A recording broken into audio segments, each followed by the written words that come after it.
Mais um Papo.mp4 no ar, dessa vez com uma das rodas de samba mais tradicionais da cidade do Rio de Janeiro, que acabou de completar 20 anos de história.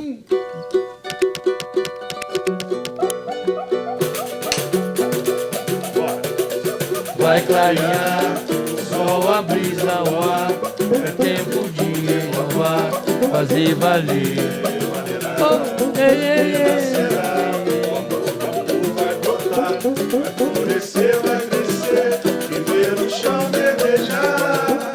Muito bem-vindos ao Papo.mp4, Moacir e Samba do Trabalhador. Muito obrigada por terem aceitado o nosso convite, uma honra receber vocês. O Samba do Trabalhador surgiu, para reunir amigos, Moa? Na segunda-feira, a folga dos trabalhadores da cultura. Conta um pouquinho pra gente. A folga de muita gente que nem esperava, né?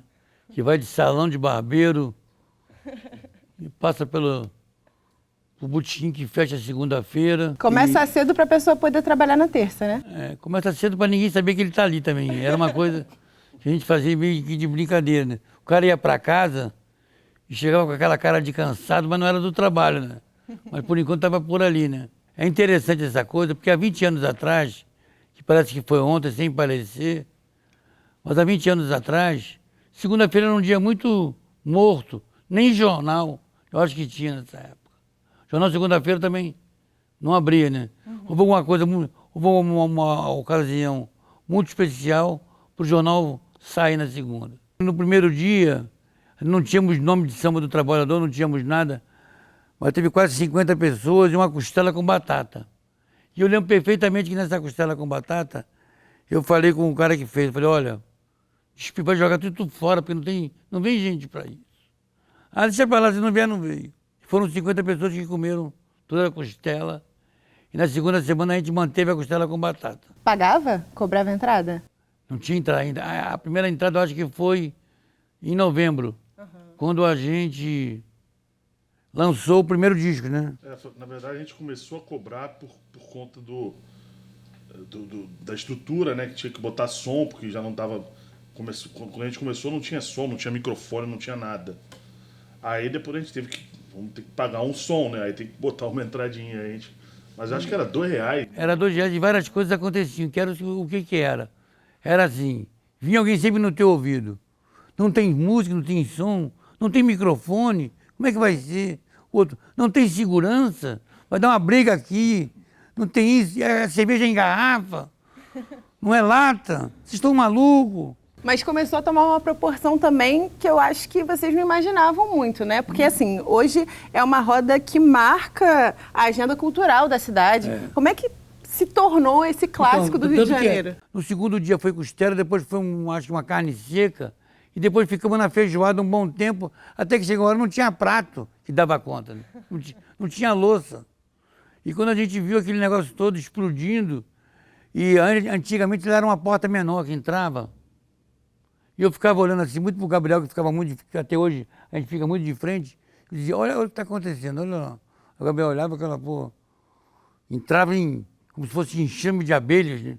Gente, falei, isso aí não vai dar certo, não. Estamos aqui com a formação completa do Samba do Trabalhador e eu queria saber como é que o samba encontra a trajetória e a história de cada um de vocês. Eu já tinha dentro da música, né? Já trabalhava antes e tal.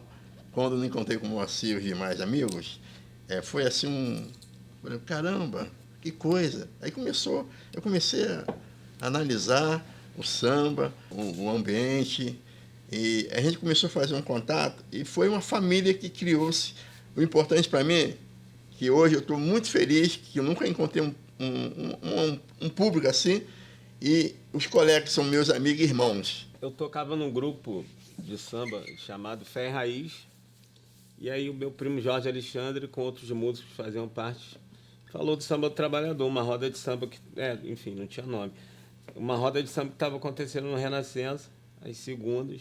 Aí eu fui lá assistir 2 vezes, e aí no intervalo falei pro Moacir, canta um samba aí do meu avô. Aí o Moacir falou assim, quem é teu avô? Eu falei, é o Silas de Oliveira. Aí o Moacir, vai lá, quando começar a roda de samba, quando voltar, tu vai lá e canta. Aí eu peguei um tamborim, sentei lá na roda, não cantei o samba, porque eu não sou cantor, canto desafinado. E aí peguei um tamborim, na próxima segunda já estava lá, e aí a gente está já há 20 anos. E naquela época era tudo por boca a boca, né? Vocês ficavam sabendo assim. Era um amigo ia falando com outro, um colega. Comigo, eu recebi uma ligação de um amigo, Luciano Macedo. Ele falou, pô, Gabriel, o Moa tá armando uma costela com batata lá no Renascença. Pediu pra falar com os amigos mais próximos. Se tiver de bobeira, eu falei, beleza, eu tô de bobeira. Boatos que você deixou de ir numa sinuca pra poder ir no samba? Pô, eu ia falar isso, né? É que segunda-feira eu jogava uma sinuca com os amigos ali na Pereira Nunes, ali perto da Tijuca. E aí liguei, ó, hoje não vai ter sinuca não, hoje eu vou pro negócio ali no Renascença, eu vou comer uma costela. Acabou sendo um bom networking essa costela, hein? Eu brinco que eu saí de casa pra comer uma costela com batata e acabei, sem querer, me tornando fundador de uma das rodas de samba mais importantes aí, não só do Rio como do país. Eu tô lá desde o primeiro dia e é impossível não falar da importância desse movimento para minha vida, né? Eu, diferente do visual, que já tinha uma história no samba de muito tempo, eu estava ali realmente começando, né? Eu tinha 19 anos quando começou nesse dia, né? Na primeira roda. E foi ali que eu aprendi tudo, né? Aprendi o que é o samba, o respeito aos mais velhos e o respeito ao compositor, o respeito a quem hoje, né, mais ainda, o respeito a quem está chegando. Então é isso, ali foi uma escola de vida para mim. Eu perambulava pelo Rio, eu já tocava por aí também e tocava na casa do Luiz Carlos da Vila. Ele tinha um evento na casa dele e tal, e o Moacir esteve lá. E aí ele me convidou para ir no Samba do Trabalhador. Ele veio falar comigo, me elogiar lá, ele veio na banheira, falou, eu vou cantar um negócio aí, gostei da sua voz. Olha, eu tenho um samba lá no Clube Renascença, toda segunda-feira, vai lá. Eu falei, pô, vou sim. Aí no dia, isso era no domingo, na segunda eu já fui. Tava com o Marcelo Pisotti, com a galera. Aí fui lá. Aí dei até uma canja lá nesse dia e tal. Aí passou uns 2 anos, o Luiz Carlos faleceu. E aí o Daniel, com quem eu já trabalhava, fiz vários trabalhos, o Daniel me ligou. Perguntou se eu não queria ir lá no Samba do Moa, tinha me chamado, não sei o que, tal. Aí eu falei, pô, lógico que eu vou, né? Aí fui e assim eu tô lá há 15 anos já. É isso aí. Então, eu tenho uma amiga, muita amiga minha, que chegou para mim e falou, pô, Daniel, você está fazendo uma roda na segunda-feira, vai lá, coisa e tal. Eu falei, eu vou. Aí não fui na primeira. Aí na segunda vez, na segunda roda, eu já fui. Aí bati um papo com o Moa, aí Moa, depois que acabou, ele falou, pô, fica aqui comigo. Eu falei, pô, mas eu venho de São Paulo, às vezes não tem horário. Ele, não, vem de São Paulo direto, aí é com Malicuia, né? Pro Renascença lá. E feliz da vida hoje, com 20 anos, aí ao lado dessa galera maravilhosa. Eu fazia parte, né, de um trabalho na Pedra do Sal, né? Aí, assim que eu saí, acho que na semana que eu saí, eu não sei se foi o Marmita que veio falar comigo, eu fiquei assim meio assustado, né? E no dia lá do primeiro dia, o Moa, lá em cima na parte da diretoria, no primeiro set, né? E eu lembro disso legal, eu cantando lá e assim meio nervoso, que ele ficava comentando com o presidente. Assim terminou, e no segundo set, veio um segundo set, ele veio, me abraçou e falou que eu estava dentro do projeto. E para mim foi muito importante, né, na minha trajetória. Visual, você era uma pessoa que já tinha uma trajetória no samba, né? Como é que foi essa escolha de se comprometer com o Samba do Trabalhador? Eu tive uma história, eu toquei com o Bezerra da Silva, Noca da Portela, João Nogueira, entendeu? Por aí, Dona Ivone. Só gente, né? Só nada. Mas me sentia bem. E quando me deparei lá no Renascença e criou-se o Samba do Trabalhador, a minha história mudou. O tempo que eu tinha, mas hoje é diferente. Eu sinto... chega segunda, quando dá terça-feira, eu falei, pô, soldado do Renascença já. Pelo encontro com o pessoal, sabe? Uma coisa assim. Então, hoje, para mim, eu valorizo muito o Samba do Trabalhador. É mais importante a minha vida musical hoje com o Samba do Trabalhador. E a história de vocês também se cruza com um lugar muito importante aqui do Rio de Janeiro, que é o Clube Renascença, que é também um lugar, né, que tem a ver com com a resistência e a celebração da cultura negra na cidade do Rio. Também, para quem não sabe, fica na zona norte do Rio, né? Também é conhecido pelos bailes black. Agora voltou a ter o baile charme lá também. Como é que foi a escolha do lugar do samba? Eu já ia lá bastante, porque antes de oficialmente ter rodas de samba, a gente tinha muito evento político. Feijoada em homenagem ao Ney Lopes, em homenagem ao Chico Alencar, em homenagem a outras pessoas. Eu ia sempre, porque eu era amigo dessa turma, e estava começando uma outra roda de samba, uma outra aos sábados. O clube estava bem fraquinho de estrutura, então não tinha como suportar tanta gente. E nessa de sábado eu estava fazendo uma carne seca, e eu estava curtindo pra caramba. E tem que parar que vai começar o samba, tem que parar. A gente fazia ali embaixo mesmo. Né? Aí eu fui recolhendo aquilo ali, falei, puxa vida, que maldade, agora que tá ficando bom tomar uma cachaçinha com essa carne seca. Algo me veio na minha cabeça, faz um samba então você. Aí eu falei, o presidente estava na escada assim, onde era o camarote. Né? Ele disse, presidente, tô com vontade de fazer um samba aqui segunda-feira. Ele, já é contigo mesmo. Aí 20 dias depois eu comecei, né? Mas há um troço interessante que você estava falando, os companheiros conversando. Mas havia assim, uma coisa assim, sem querer. Havia uma coisa muito forte dentro de mim, uma coisa de intuição. Então, por exemplo, tinha uma menina e ela dizia assim, bota o visual para cantar, bota o Daniel para cantar. E cada vez mais eu dizia, Daniel, tá bom 7 cordas? Você quer ficar só no 7? Bizu, que é isso, bizu, visual. E o Júnior, que nem tocava, era o surdo. E eu comecei a fazer assim, não, você vai fazer isso, você vai fazer aquilo. E você, Júnior, você vai começar a tocar pandeiro. E ele começou praticamente a tocar pandeiro dentro do grupo. E outra coisa das mais importantes, quando eu comecei o Samba do Trabalhador, eu pensei que se eu fosse vir lá só cascudo, mais nada, ninguém ia. E quando esses garotos vieram logo no início, falei, é deles esse samba. Eles é que vão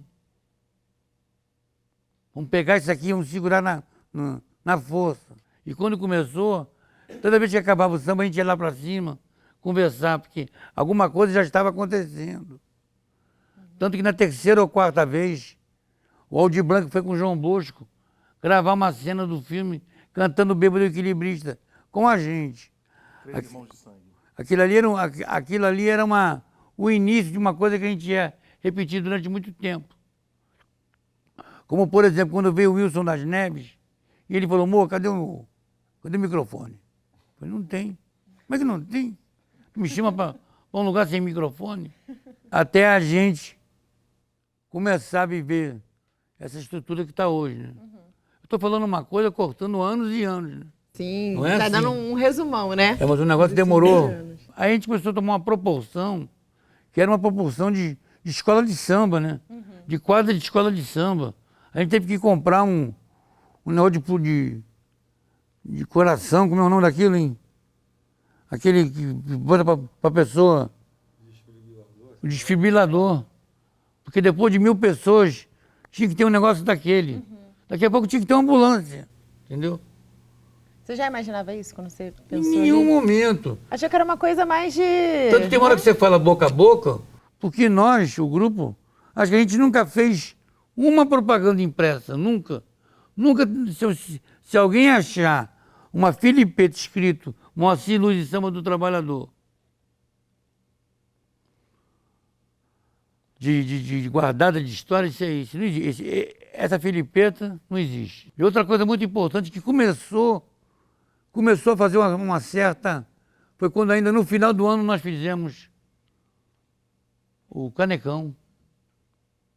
Como é que um grupo de samba, metido a besta, vai fazer o Canecão? Não é não? E não ficou vazio não, hein? Ficou bem cheio. E não somos Elimar Santos não. Mas o negócio ficou interessante, tá? E isso tudo, né, como você falou, você está resumindo 20 anos de história. Agora tem um álbum comemorativo que traz composições de pessoas importantes também, né, da cultura do samba, Dunga, Pedro Luiz, Xande de Pilares, vários outros nomes também, importantes para a música e para o grupo de vocês. E aí eu queria entender como é que foi fazer essa curadoria das músicas que eram importantes para você, Moa, para as músicas que eram importantes para o grupo e as temáticas também, né? Porque vocês exploram várias coisas ali nesse álbum. Como é que foi o processo criativo desse projeto? Bom, eu assim, como o Moa estava falando antes, né? Eu acho que nada que aconteceu até hoje com o Samba do Trabalhador foi planejado. Assim, a gente acordou um dia e falou, vai ser dessa forma. As coisas simplesmente vão acontecendo.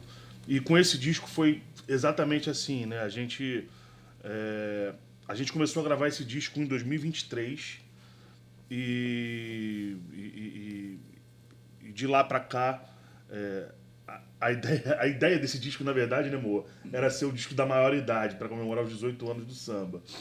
E de lá pra cá, enfim, o grupo passou por algumas transições e a gente acabou deixando meio que o disco ali. E aí, o que a gente vai fazer? Tá ali, já tá gravado, vamos regravar, vamos fazer o quê? Então, eu me lembro muito que eu falei com o Moa, Moa, pô, tem uns sambas teus aí que estão meio perdidos, que não estão no streaming. Por que a gente não regrava isso? Que são coisas que a gente já cantava na roda. Tipo, o Tudo Que Eu Vivi, que eu gravei, o Cachaça, Árvore e Bandeira, que o Marmita gravou, e o Vila Isabel, que o Mingo gravou. São 3 sambas que estavam perdidos aí, que não tinham registro no streaming, né? Enfim. E o Moa gostou da ideia. Aí a gente falou do Mitos Cariocas, que é um samba dele com o Aldir Blanc em homenagem ao Lan. Esse samba ele foi escolhido porque não foi... Ele começou a acontecer de uma outra forma em Olaria, Irajá. O que aconteceu com esse samba? Todo mundo canta, aumentou o andamento. Vamos fazer esse samba agora. Já era um samba que explodiu nas rodas de samba lá do subúrbio. E, cara, que também não tinha registro nas plataformas. Com a gente também. E com a gente, né? E para finalizar, surgiu a ideia de a gente gravar outra, o 2709. Foi. Que também é outro samba que a gente canta, que a gente está acostumado a gravar, a cantar nas rodas de samba. E é isso, eu mostrei um samba, Marmita tem um samba com Moa, Pedro Luiz fez uma parceria com Moa, surgiu a ideia do Moa chamar a Joyce, que é uma cantora fenomenal, né? Mas tudo assim, vamos testar, vamos tentando. Bem né? O Dunga era uma proposta que a gente tinha desde o início, né? O Dunga desde o início. E o Moa também deu a oportunidade, a gente eu componho, o Marmita compõe, o Gabriel, e a gente também põe nossas músicas também, músicas que a gente fez. Não é que eu tinha dado oportunidade, porque o grupo estava maduro para isso, né? Para compor, para cantar, para compor. Tanto que hoje uma das músicas que mais chamaram a atenção do grupo é uma música do Domingo, que é do Caboclo. Caboclo Para-Raio. Ia te perguntar, inclusive, sobre essa música, Mingo, porque ela conta uma história, mas ela também dá uma aula, né? Das coisas que você tem que fazer ali para se descarregar. Como é que é esse processo de contar essas histórias através das músicas? São experiências pessoais? São dessas histórias que vocês encontram aí no boca a boca, no disse-me-disse? Como é que é esse processo? Essa música foi verídica. Foi verídica. A situação ficou séria. É um amigo, né? Preciso citar o nome. Um amigo que a gente foi fazer um projeto que a gente tinha, um projeto Samba na Veia, que era um lance de pesquisa, né? Tinha pesquisadores, compositores e músicos. E fomos tirar uma foto ali nos Arcos da Lapa. Aí, na hora de tirar foto, né? Todo mundo tem que sorrir, claro, né? Para tirar foto. Aí o malandro lá sorria. Aí tinha que repetir a foto. Aí sorri, tinha que repetir a foto. Teve a hora quando foi tirar a foto, legal, começou a garoar, começou a chover. Teve que remarcar. Aí eu saí dali da Lapa, um amigo, meu parceiro até dessa composição, o Anderson Baiá, ele morava no Catete. Eu saí dali já reclamando.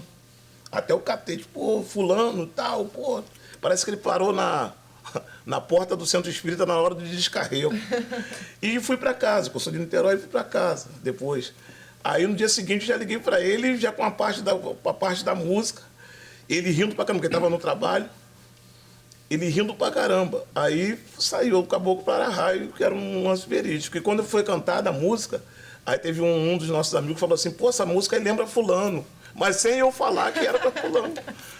Dava então pra Eu todo tenho uma mundo pergunta pra saber. te fazer. O cara que é o. Ele sabe que a música é pra ele? Ah, com o tempo depois ficou sabendo. Boa pergunta. E como é que ele recebeu isso? Ah, ele ficou meio pé da vida. Mas a realidade foi essa. Como é que ele recebeu essa informação? Ele ficou meio bolado. E bom, vocês falaram um pouquinho de como esse processo do grupo, né? Como esse álbum também reflete o amadurecimento do grupo e como esse processo de vocês é muito orgânico, vocês vão experimentando.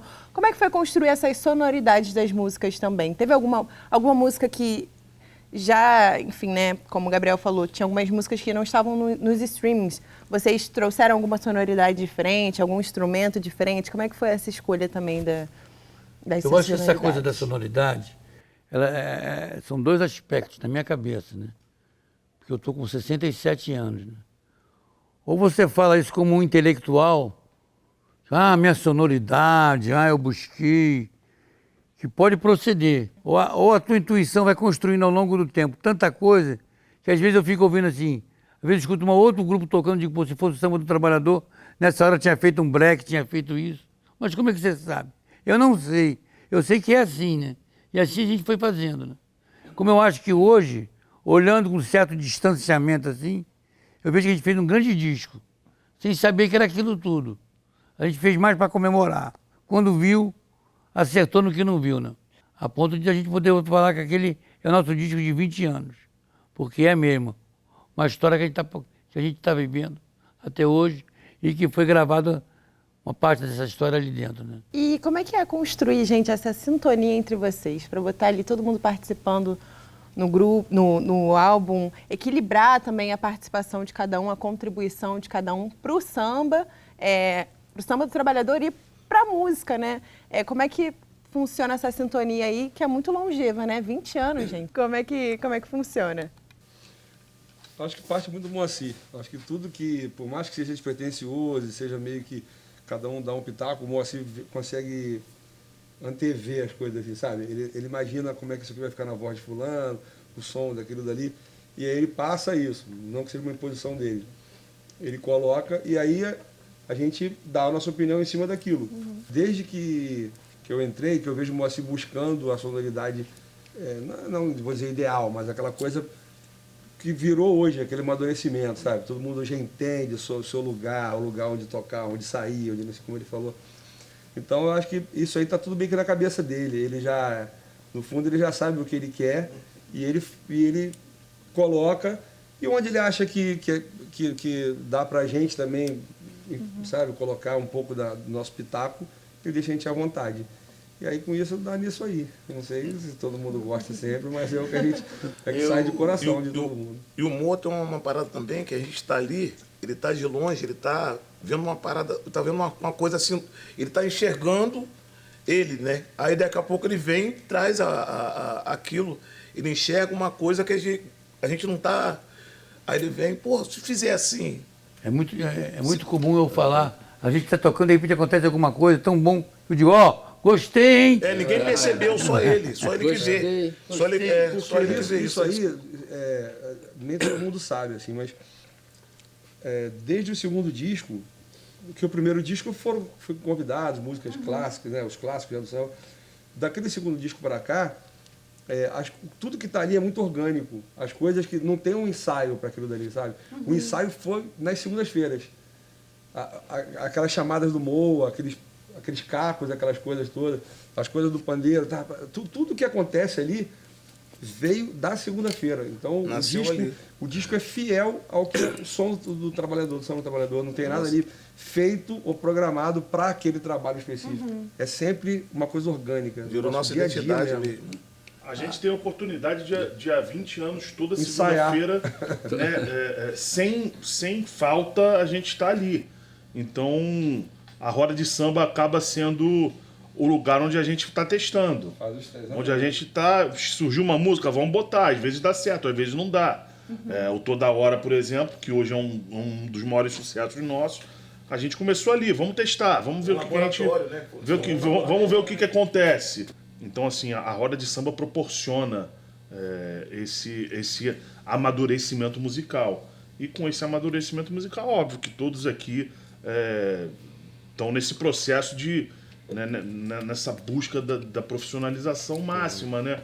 Mesmo que na informalidade da roda de samba, mas o Marmita tem um fone que é moldado para ele, eu tenho um fone que é moldado para mim, a rapaziada tem um melhor instrumento, vai, né? E isso não adianta, se reflete na nossa entrega. Quando eu vi que a gente começava a completar, que a gente ia completar 20 anos com essa história e que era importante mostrar a nossa união, eu fiz uma música sem letra e pedi que o grupo todo fizesse a letra, para poder, que é o Vai Clarear, que é uma música que hoje, cada um botou um pouquinho da letra ali e hoje é uma parceria coletiva, né?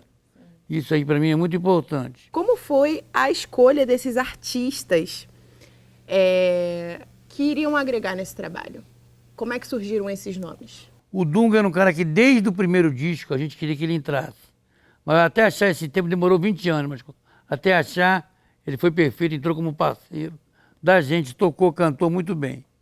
As outras pessoas, elas passam por um processo da história pessoal. Então, por exemplo, o último disco da Joyce, eu cantei. Eu achei que era importante a gente retribuir.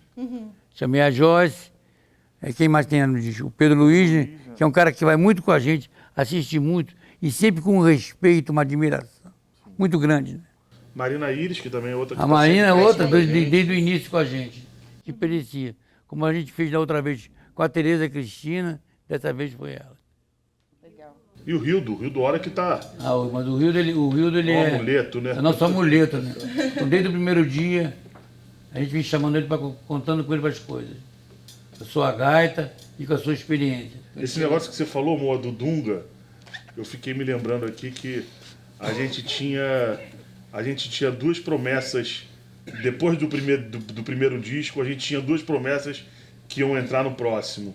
Um era o Dunga e outro era o nosso Adalto Magalha. O Adalto. O Adalto que frequentava muito samba. Eu achei bacana deixar registrado isso nessa conversa, porque o Adalto era um cara que a gente tinha esse mesmo pensamento do Dunga. O Adalto faleceu, infelizmente, mas o Dunga, depois de 20 anos, gravou com a gente. A gente comentou da Joyce, né? A música dela é dedicada à Bahia, mas tem outras músicas que citam também. A coisa da comida, né, amor? Como você falou, é uma coisa muito importante também para o samba do trabalhador, né? Tá presente nas músicas. Quais são as temáticas que vocês acham que guia o trabalho de vocês? Acho que eu percebi algumas, mas queria vocês falando um pouquinho. Vou passar a bola. Em relação à comida, não é só o samba do trabalhador, não, tá? O samba em si, quase sempre, de alguma forma, tem alguém falando de comida. Isso é uma coisa muito comum. E no caso do João, que a gente fica do tempero, do mexilhão, isso aí foi um presente para ele, sem contar que ele é muito nosso amigo. Então ele é um cara que a gente vai para lá comer, beber, conversar. Ele está sempre lá com a gente. Então essa coisa de, assim como o feijão da Vicentina, o cuité beber cachaça, essas coisas todas da batida de limão, do candeia, né? Limão, aquela do candeia. Então tudo isso tudo vem num pacote só, né? Que é o samba, né?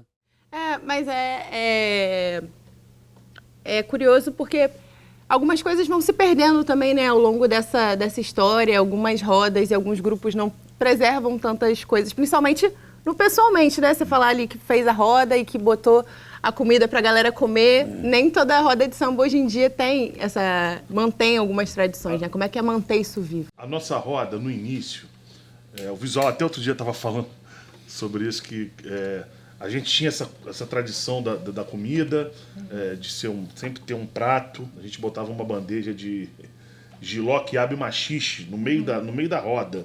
E a gente ali cantava um samba, né?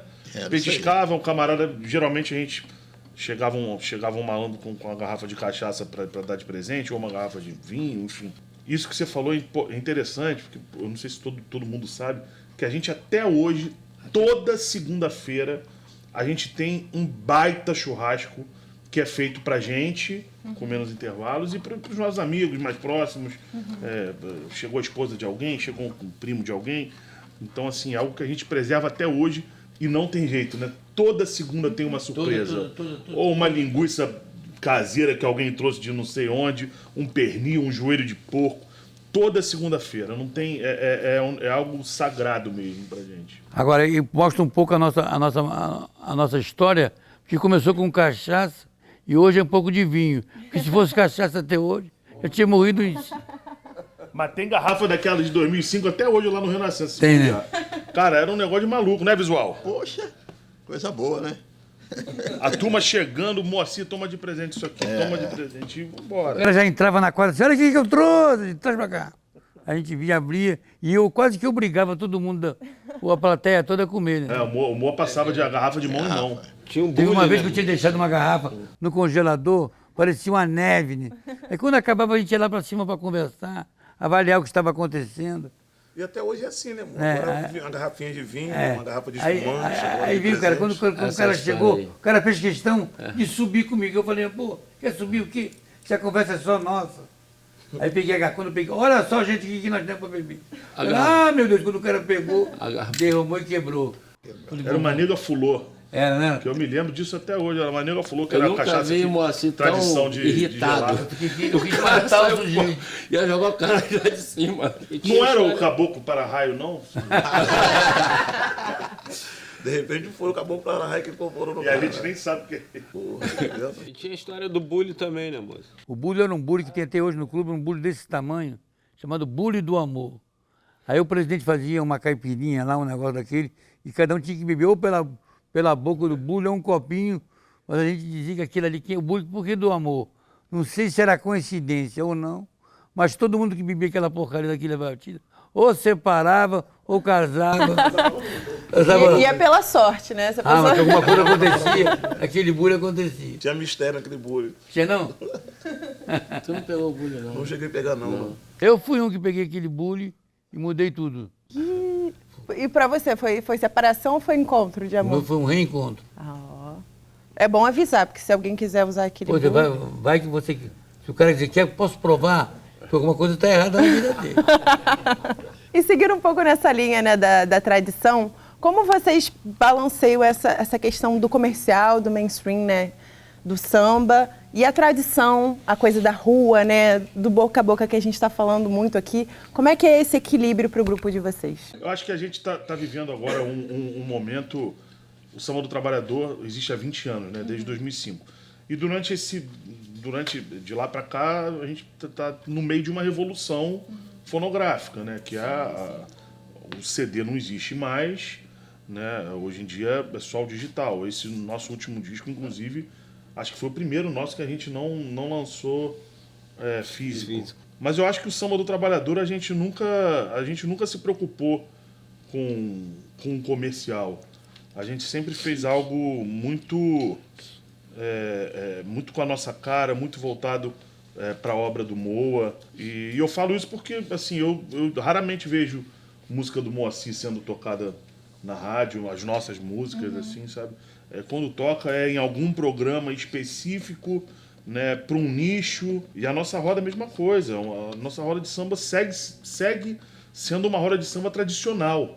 Nós somos uma roda de samba tradicional mesmo. Teve uma entrevista que eu vi que vocês comentaram, né, que ali entre 2009 e 2012 foi um momento um pouco difícil, mas desde 2013, né, que foi o lançamento do segundo álbum. Foi do segundo álbum, né? Nenhuma roda foi mais vazia, né? Sempre teve público, bastante gente. Mas eu queria fazer uma pergunta também sobre a pandemia. Muitos sambas mudaram depois da pandemia, né? Foi um acontecimento que impactou todo mundo, mas como é que o Samba do Trabalhador foi se adaptando a esses acontecimentos, né? Entre vocês, enquanto grupo, mas também esses acontecimentos que, né, afetaram a vida de todo mundo. Como é que foi afinar isso entre vocês? Eu lembro que quando houve aquela coisa de interromper o ao vivo, passar para o remoto em casa, que a gente começou a fazer as lives. Toda segunda-feira, cada um fazia um pouquinho, meia hora, para poder não perder o público, para manter um pouco de animação. Agora, eu acho que a coisa mais importante foi quando foi liberado com certas restrições, e a gente fez uma, e na segunda vez, a gente achou que isso aqui tá chato, né? Porque não tem graça, não tá legal. E na terceira vez, faz, não faz, morreu nosso queridíssimo Birani. A gente falou, quer saber de uma coisa? Enquanto aquilo não estiver totalmente resolvido, nós não vamos fazer. A gente realmente voltou seguindo todas as normas, público absolutamente reduzido, só mesa. A gente Podia cantar, a gente tinha uma parte elevada no clube que a gente usou de palco, né? Então não era roda, mas foi um período muito tenebroso, né? Eu me lembro do dia 12 de março que a gente fez um show, que a gente tinha o lançamento do nosso disco anterior no Circo Voador e os ingressos estavam esgotados e a casa ficou vazia. Ali a gente já sentiu, né? Que Nós estávamos conversando no ensaio, tu lembra? Cara, tá acontecendo alguma coisa aí. Na quarta. Tá acontecendo alguma coisa. O lockdown foi na sexta, né? É. Tá não, acontecendo. o lockdown foi na Lockdown foi na segunda. sexta. Na segunda de Não, 16. começou na sexta, Na depois do show. sexta, Começou, é. Depois do show, as coisas já começaram a ser canceladas. Sim. O nosso foi o último show do Circo Voador. O show da sexta-feira já foi cancelado, o nosso show foi quinta, dia 12. E no domingo eu lembro que a gente estava lá em casa fazendo um open house que eu tinha me mudado. E eu abri a internet, eu falei pro Moa e pro Marmita que estavam lá, bicho, não vai dar pra fazer amanhã não. Aí o Moa falou, que isso, cara, como é que é? Aí a gente parou realmente. E a volta foi assim, nesse, né, gradual. Fizemos uma live também, lá no Reno, direto do Reno. Também. Fizemos algumas lives, exatamente. Fizemos 2 lives grandes. Vocês pensaram em algum momento nesse processo em sair do Renascença? Porque também existe esse outro elemento, né, na história de vocês, que é esse clube histórico, como a gente já comentou. Em algum momento vocês pensaram em mudar de lugar com essas mudanças da cidade, porque muitas rodas de samba também mudaram de lugar, né, de dia, enfim. Como é que foi essa adaptação? Há uma coisa que o Marmita fala muito, a gente, vamos sair disso aqui, daqui a pouco, olha, que fique claro que nada vai ser igual. Inclusive, essa virada de chave de público, com o segundo disco, partiu disso. O público, a gente tinha passado por uma outra formação, tal, tinha dado uma esvaziada enfim. Mas o humor estava muito incomodado. Eu não sei o que a gente precisa fazer, eu fico pensando até em parar, ou pensar em outro lugar, não sei o quê. Mas aí, onde eu falo que parece que ele não sabe, mas sabe o que está fazendo. Sabe. Aí marcou um encontro num lugar lá na Tijuca, a gente não se encontra mais, a gente não se encontrava mais mesmo assim. Essa casa até fechou. E aí fomos para lá. Aí o Nego Álvaro, que foi o componente do grupo que saiu, ele que falou, Moa, por que a gente não faz um disco só com música sua? Aí, Moa, vocês fariam isso? Lógico, quando começou. Aí, cadê o Júnior? Canta aquela estranha, o quê? Quando começou aquilo? Aí o Moa, que não é ansioso, isso aí foi 4 da tarde. 6 da tarde ele já mandou um e-mail com o horário da gravação, com o patrocinador, com tudo certo, Tudo já resolvido. E aí, dali, já marcamos a gravação daquele segundo DVD, que pra mim, eu falo assim, foi a virada de chave da coisa. Que bom que a gente não tomou um outro caminho, sabe? Eu me lembro perfeitamente. A gente gravou esse DVD em setembro de 2012 e lançamos ele em março de 2013. E a partir do lançamento de março de 2013... Nunca mais a gente teve uma segunda-feira vazia. E pode chover tudo. Com chuva vai lotar. Não tem jeito. E agora teve um outro acontecimento, né? Que atravessou o grupo de vocês. Vou fazer essa pergunta pro Moa, mas também queria saber de vocês como integrantes do grupo. Moa, numa entrevista, inclusive, que você deu pro Globo, você falou que o Samba do Trabalhador foi muito importante para você não largar a carreira, né? Depois de ter recebido o laudo do Parkinson, né? O diagnóstico. Queria que você falasse um pouquinho sobre isso. Porque se não fossem eles, o grupo, eu já teria parado, porque eles me aturaram sobre vários aspectos. De me ajudar a ficar mais um pouco. Eu não estou conseguindo nem sair da cama. Não estou de má vontade, eu não estou desanimado. Vai, descanse e deixa que a gente segura. E assim eu fui. Não foi poucos dias, não, tá? Acho que foi quase uns 5 anos. Os últimos 5 anos foram muito difíceis para mim, muito. E eu ia, não vou parar. Teve um dia que eu quase que peguei um avião, estava em Portugal, falei, parei, chega disso. Teve uma vez que você me ligou, amor, do nada você me ligou. Foi não. Aí você falou, poxa, meu, eu tô com vontade de... Aí falou... Largar essa porra? Largar essa porra. Porque você não vai tocar, não pode cantar, não pode tocar. Não pode isso, não pode aquilo. Querendo mostrar a música, não dava. E faltando, e o pessoal ainda não... Eu recebia do mesmo jeito. sem tocar, que era uma coisa que eu até hoje eu agradeço o grupo todo, né? E procuro também retribuir da minha maneira. Também quando se precisar de mim para alguma coisa que eu possa fazer, eu também vou. Mas essa troca partiu muito mais deles do que de mim. O Moacir teve que, né, se ausentar algumas segundas-feiras e é impressionante que, mesmo ausente, ele estava muito presente ali. E, assim, com muito carinho, a gente manteve a obra do Moacir presente ali. Né, que a gente geralmente começa, né, o samba às 5, só eu, Marmita e Mingo cantando, e depois o Moa faz o segundo set. E nos dias que o Moa não ia, a gente fazia o segundo set igual, como se ele estivesse ali. Lá a gente seguia o repertório na ordem que o Moa gosta de cantar, começando da forma que ele gosta e terminando da forma que ele gosta. Então isso foi muito emocionante. E teve um problema muito emocionante nisso, que na ausência do Moacir, a gente chamava a galera cantando, você pegou e começou a gravar assim, botamos o Moacir ao vivo. Ah, teve um dia que o Moa estava no hospital fazendo alguma coisa, e eu liguei para ele, Moa, aí, olha aqui o que está acontecendo. Foi. Ele mostrou o Moa pro público, todo mundo... Pô, aquilo foi emocionante. Eu estava num CTI. Público é muito importante também, né, para esse... As nossas últimas apresentações vêm cercadas desse carinho com a minha recuperação um pouco, né? Então todo mundo canta muito com a gente, todo mundo se emociona, todo mundo fica junto. Tá bonito de se ver. Muito bonito de se ver. Bom, falando um pouquinho sobre essa troca também, eu acho que todos vocês trouxeram bastante ao longo da nossa conversa a questão do samba trabalhador ser uma escola, né? E aí, vocês citaram também o Nego Álvaro, que já fez parte do grupo de vocês, começou tocando repique, se eu não me engano. Hoje segue carreira solo, né? E ele também falava muito como o samba trabalhador era uma escola. E aí eu queria perguntar como vocês pensam na construção desse legado, né? Não só, acho que, como a gente conversou aqui, não é só o legado do samba do trabalhador, mas das rodas tradicionais da cidade.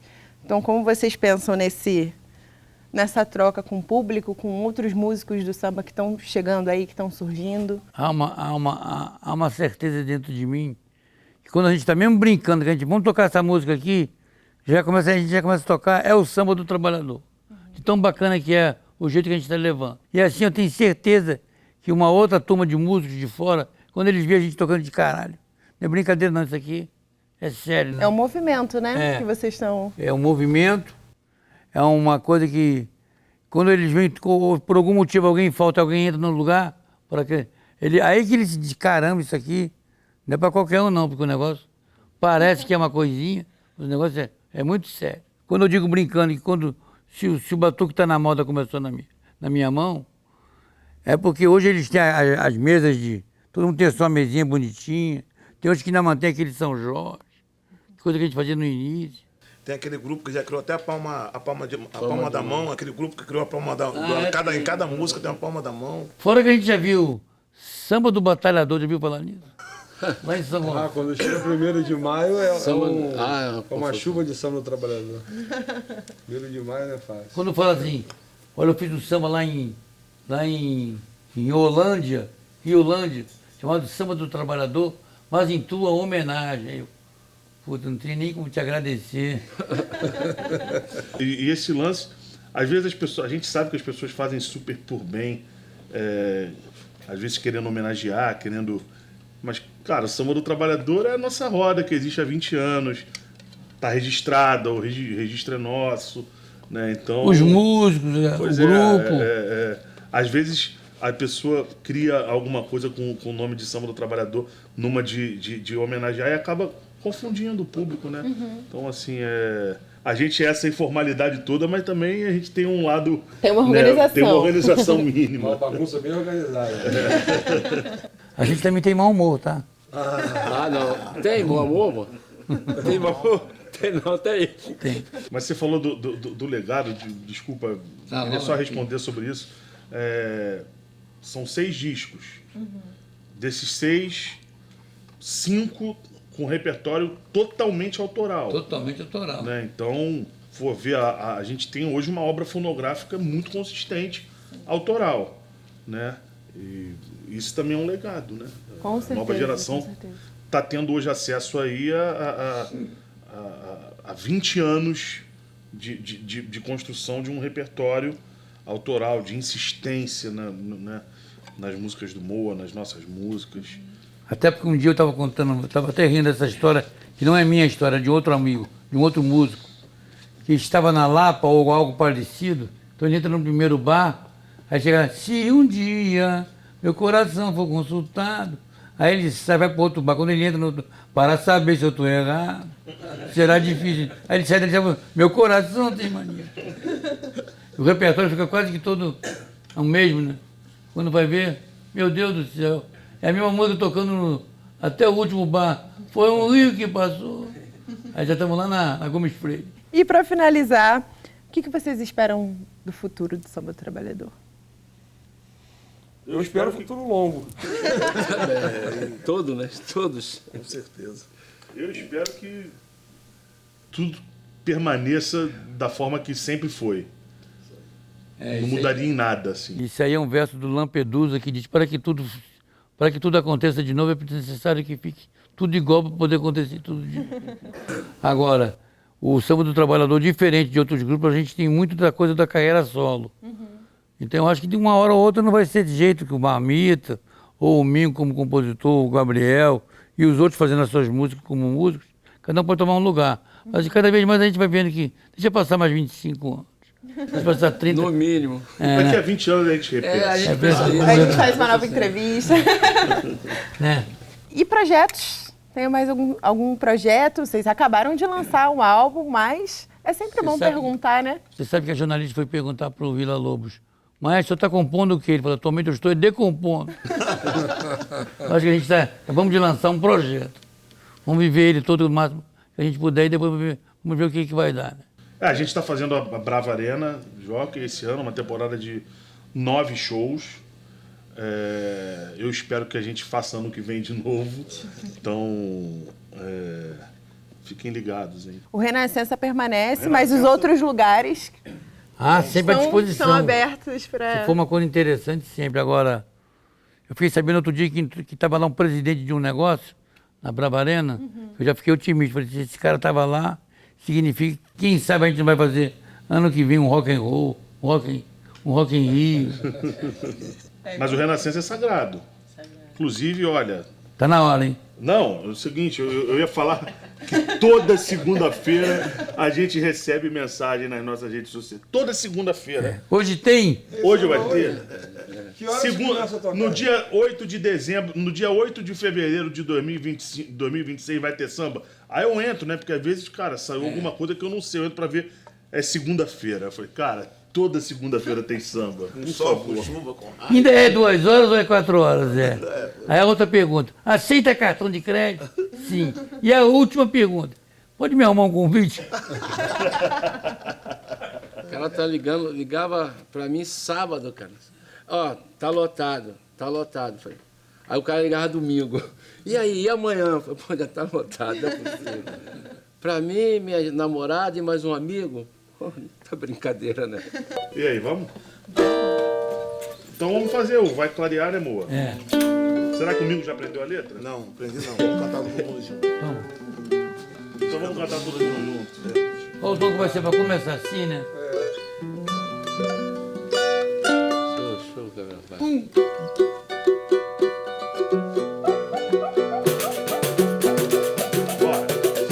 Vai clarear, o sol, a brisa, o ar, é tempo de inovar, fazer valer. Oh, ei, ei, ei. Vai florescer, vai crescer e ver o chão verdejar.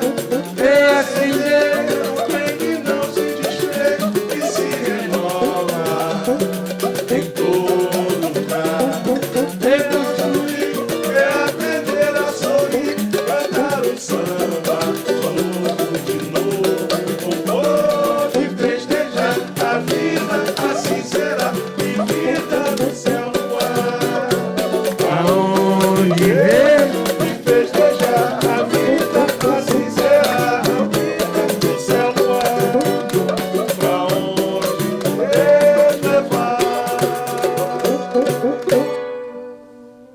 Que beleza, hein? Bom, gente, muito obrigada por esse bate-papo. Foi uma honra receber todos vocês aqui, conhecer mais um pouquinho da história do Samba do Trabalhador e da história de cada um também. E para você, se quiser conhecer mais do Samba do Trabalhador, é só seguir nas redes sociais, @Moacir Luz e Samba do Trabalhador. É isso? Tá certinho? Moacir Luz com Y e Com Samba do Y Trabalhador. e Samba do Trabalhador. E tá toda segunda lá, né? Carnaval, Toda segunda da vida feriado. a gente tá lá, não tem jeito. Não é mais o descanso para vocês. Até Natal a gente já fez quando caiu o dia. Ó, vocês já anotaram aí no calendário, né? Eu já anotei no meu. Bom, gente, muito obrigada mais uma vez. E para você, fique ligado no Papo.mp4 para conferir os próximos episódios. Valeu, rapaziada. Valeu.